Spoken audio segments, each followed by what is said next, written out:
حضرت علی رضی اللہ عنہ کی حیات مبارکہ۔ حضرت علی رضی اللہ عنہ کا اصل نام علی بن ابی طالب ہے۔ آپ کا نسب نبی کریم صلی اللہ علیہ وآلہ وسلم کے ساتھ والد کی طرف سے یوں ملتا ہے: علی بن ابی طالب بن عبد المطلب بن ہاشم اور بن عبد المناف۔ آپ رسول اللہ صلی اللہ علیہ وآلہ وسلم کے چچا ابو طالب کے فرزند تھے اور والدہ فاطمہ بنت اسد تھی۔ آپ کو کئی القاب سے نوازا گیا، جن میں سب سے مشہور مرتضیٰ، حیدر، اسد اللہ اور ابو تراب ہیں۔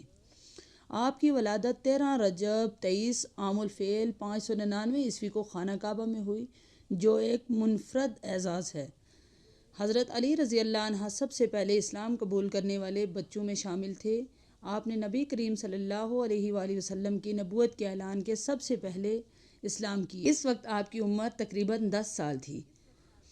رسول اللہ صلی اللہ علیہ وآلہ وسلم کے ساتھ تعلق: آپ نے نبی کریم صلی اللہ علیہ وسلم کی گود میں پرورش پائی، کیونکہ ابو طالب کی مالی حالت کمزور تھی، اس لیے رسول اللہ صلی اللہ علیہ وآلہ وسلم نے حضرت علی کو اپنے ساتھ رکھا۔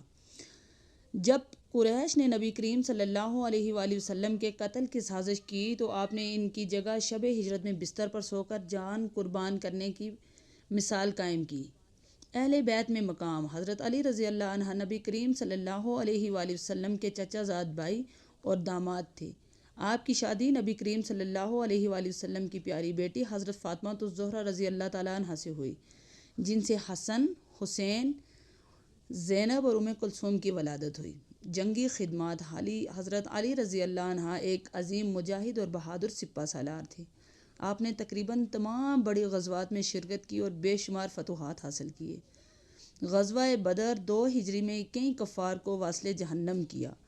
غزوہ احد 3 ہجری میں آپ نبی کریم صلی اللہ علیہ وسلم کی دفاع میں ثابت قدم رہے۔ غزوہ خندق 5 ہجری میں معروف عرب پہلوان عمرو بن عبدو کو شکست دی۔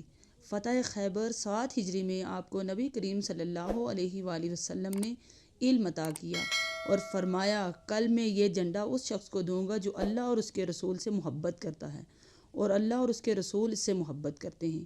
اگلے دن یہ جھنڈا حضرت علی رضی اللہ عنہ کو دیا گیا اور آپ نے خیبر کو فتح کیا۔ حضرت علی رضی اللہ عنہ 656 عیسوی 35 ہجری میں چوتھے خلیفہ منتخب ہوئے۔ آپ کی خلافت کے دور میں فتنے اور اختلافات پیدا ہوئے، جن میں سب سے بڑا جنگ حمل 36 ہجری اور جنگ صفین 37 ہجری میں تھی۔ 19 رمضان 40 ہجری کو عبد الرحمن بن ملجم نامی خارجی نے آپ پر زہر آلودہ تلوار سے حملہ کیا، جس سے 21 رمضان کو آپ کی شہادت ہو گئی۔ آپ کو نجف یعنی کہ عراق میں دفن کیا گیا۔ آپ کو باب العلم کہا جاتا ہے، کیونکہ نبی کریم صلی اللہ علیہ وآلہ وسلم نے فرمایا: میں علم کا شہر ہوں اور علی اس کا دروازہ ہے۔